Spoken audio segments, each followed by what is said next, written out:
képp koo xam ne bëgg nañoo topp bu abonné ci chaîne bi rek di Mbacke Kadior TV luñ dugal ci dana ko am en exclusivité. nuyu bépp jullit ak fépp fu mën a ne mën a jëriñu suñu kàddu tey julli ci yonent bi sallallahu alayhi wa sallam mi nga xam ne moo waxoon ne alxikmatu dallatul mu'min anna wajadaha fa huwa ahaqu nnaas biha. yonent bi sallallahu alayhi wa sallam dane woon xikma wax ju am njëriñ ku gëm moo ko moom da koo réer rek fu mu ko gisee na xam ne moo ci gën a yey moo xam ci jullit la ko gisee wala ci yéefar la ko dégg wala fu mu ko mën a amee rek na xam ne moo ci gën a yey ndax wax ju am njëriñ aji gëma ko moom. dafa am xikma bu am njëriñ bu naan le seul oiseau qui ose s'attaquer à un aigle c'est le corbeau. mu ne picc mi nga xam ne moom rek moo sañ a jàmmaarloo daal di attaqué li ñaan maf. picc mi nga xam ne moom rek moo sañ a attaqué am maf wala ñu war mën koo wax caali loolu mooy baaxoñ rek moo sañ loolu. pour cela il s'assoit sur son dos et lui mord le cou. ngir mën a def loolu nan lay def moom baaxoñ bi day tong ci kaw ginnaaw gi ginnaaw baaxoñ ginnaaw maf gi ginnaaw caali mooy picc yi nga xam ne mën naa fàdd nit mën naa léeg-léeg sax mën naa fàddu xale mooy genre picc yooyu moom la ñuy wax aigle. baaxoñ bi nag bu ko bëggee attaqué day tong ci kaw ginnaaw gi daa di matt baat bi. Cependant, l'aigle ne répond pas. Il ne se bat pas contre le corbeau. Il ne perd ni de temps ni d'énergie à cela.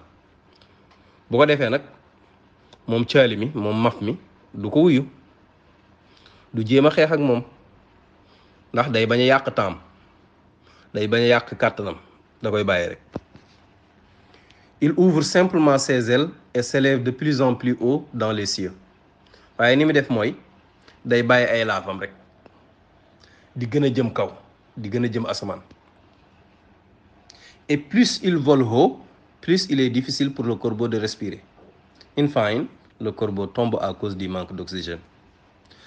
nga xam ne maf mi caali gi lu mu gën a jëm kaw rek baaxoñ bi moom day gën a am jafe-jafe pour noyyi. nga xam ne ni muy mujje mooy ngir ñàkk oxygène bu doy bu mën a noyyee day daanu ci kaw day daanu suuf. loolu lan nga ci mën a jànge mooy arrêtez de perdre votre temps avec des corbeaux. bul yàq sa temps ak xeeti nit ñi nga xam ne dañu comporté woo comme ay baaxoñ doo seen moroom yow bu ca nekk di tontonte defal ni maf mi def. amenez-les à vos hauteurs et ils disparaîtront. yow yéegal ak ñoom ba sa tolluwaay boo yéegee ak ñoom ba sa tolluwaay duñ mën a defeteeg yow ndax dañu xam ne mën ñoo nekk ak yow dañ mujj daanu. waaye boo fa nekkee di tontonte ak ñoom da ngay mujj mel na ñoom yow da ngay daanu jëm ci ñoom. yow ni ngay def mooy da ngay yéeg ba ca sa wàccuwaay bu mag bàyyi leen boo leen fa bàyyi ab diir duñ ko mën a supporter dañuy daanu.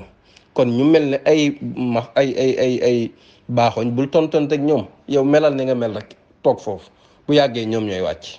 kon loolu mooy xikmatul yawm bi nga xam ne bépp jullit boo ko dégg mën na cee jëriñoo mu yóbbul bis bi. pour nag ñi nga xam ne dañoo bëgg ñu defal leen ay publicité ci chaîne bi moo xam ci njaay bi ñu nekk service bi ñuy joxe ci seen liggéey wala ci seen entreprise woote leen gaaw ci numéro yi 77 610 36 85 wala 78 461 67 55 su ko defee ci ay njëg yu yomb nga am client yu bari kon nag bu dañ ko wuute. asalaamaaleykum mbokk yi yéen ñi nga xam ne yéen a baaxoo ànd ak chaîne bii di Mbacke Kadior TV à partir d'aujourd'hui gën nañ koo yaatal ci YouTube bi képp koo xam ne bëgg nañoo topp bu abonné ci chaîne bi rek di Mbacke Kadior TV luñ dugal ci dana ko am en exclusivité jërë ngeen jëf.